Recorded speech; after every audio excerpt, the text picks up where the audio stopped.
다석 사상으로 다시 읽는 도덕경, 노자와 다석 11번째 시간입니다. 오늘은 제8장 상선약수, 상선약수를 말씀드리겠습니다.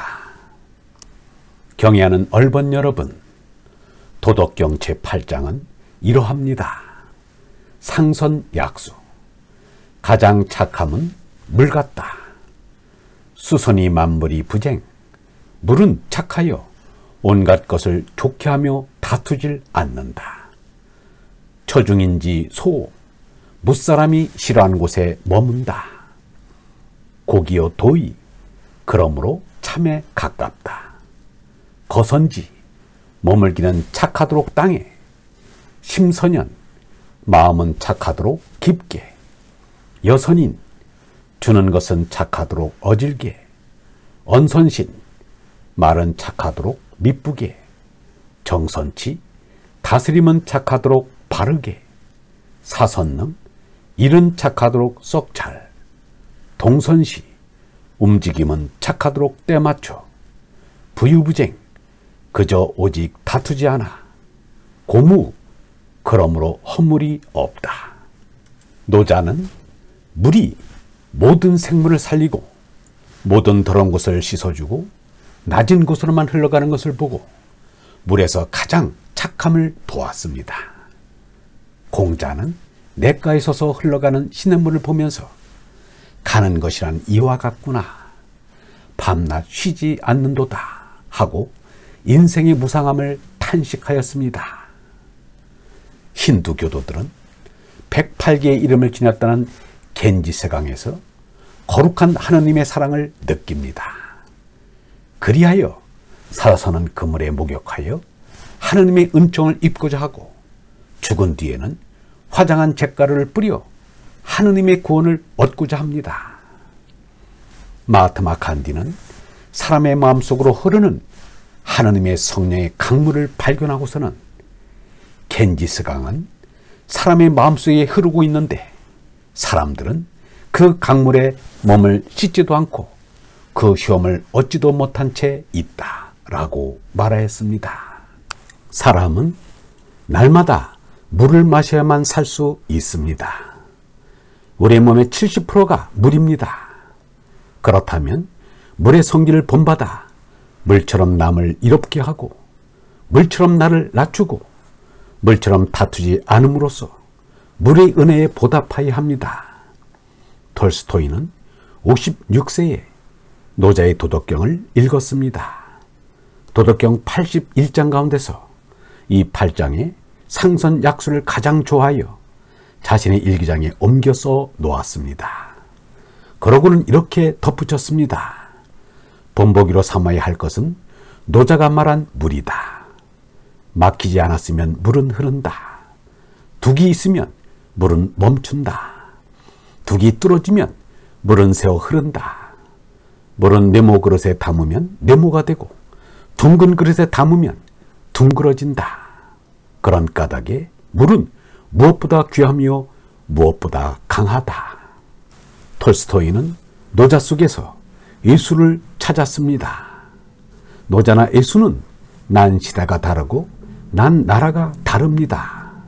그러나 그들이 깨달은 진리는 하나였습니다. 노자나 예수나 한 하느님의 얼을 받았으니 갖지 않을 수 없습니다. 톨스토이는 기쁨을 금치 못하여 노자의 나라 사람들과 사귀고 싶었습니다. 그리하여 베이징 대학으로 편지를 내어 베이징 대학의 두 교수와 편지를 주고받은 일이 있습니다. 젊은 시절의 톨스토이는 건방지다고 할 만큼 자만하였고 거칠다고 할 만큼 무례하였습니다. 얼마나 강인한 개성을 지녔으면 톨스토이의 비폭력 가르침조차 폭력적이다 라고 점잖은 탁오르가 로맹 롤랑에게 말하였을까. 한때는 선배 소설가인 이반 투르게네프와 심한 불화로 결투까지 하려고 하였습니다. 그러했던 톨스토이가 50세 무렵에 이른바 마음의 전기를 맞아 이제까지 탐진치를 추구하던 몸나의 삶에서 진선미를 추구하는 얼라의 삶으로 돌아섰습니다. 영원한 생명인 얼라를 증득한 것을 철학적으로 밝힌 것이 인생론이고, 신앙적으로 밝힌 것이 나의 신앙이며, 문학적으로 밝힌 것이 부활이고, 자전적으로 밝힌 것이 참회록입니다. 그리하여 계곡의 칼돌처럼 거칠던 톨스토이의 성품이 강변의 자갈처럼 둥글둥글해졌습니다.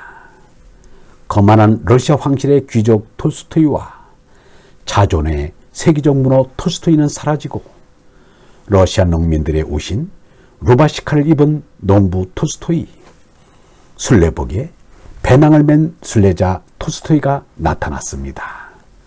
그토록 거칠고 매섭고 날카롭고 거만하던 톨스토이가 얼라로 거듭나 유약한 물을 담게 된 것을 보면 그야말로 경이롭습니다.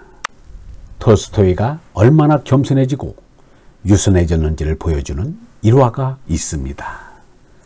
톨스토이는 자신의 영지가 있는 야스나의 폴야나에서 살기도 하고, 자녀 교육 때문에 모스크바에서 살기도 하였습니다. 현재 톨스토이 기념관도 두 곳에 다 있습니다. 톨스토이는 만년에 배낭을 맨 순례자 차림으로 모스크바에서 야스나의 폴야나까지 100km나 되는 거리를 걸어서 몇 차례나 여행을 하였습니다. 그는 걸어가다가 기차역이 나타나면 역 대합실에서 쉬었습니다. 한 번은 기차역에 들어서는데 곧 출발할 예정인 기차가 멈춰 있었습니다. 그가 기차옆을 지나갈 때 기차 안에 있던 한 여인이 창문 너머로 톨스토이를 급히 부르더니, 할아버지, 내가 기차역 화장실에 손가방을 놓고 왔으니 빨리 가져다 주세요 라고 하는 것이었습니다. 그 여인은 기차가 곧 출발할까봐 마음이 급해 늙은이에게 심부름을 시키는 것이 미안하다는 생각을 할 겨를도 없었습니다. 톨스토이는 얼른 화장실로 뛰어가 그 여인의 손가방을 찾아 가져다 주었습니다.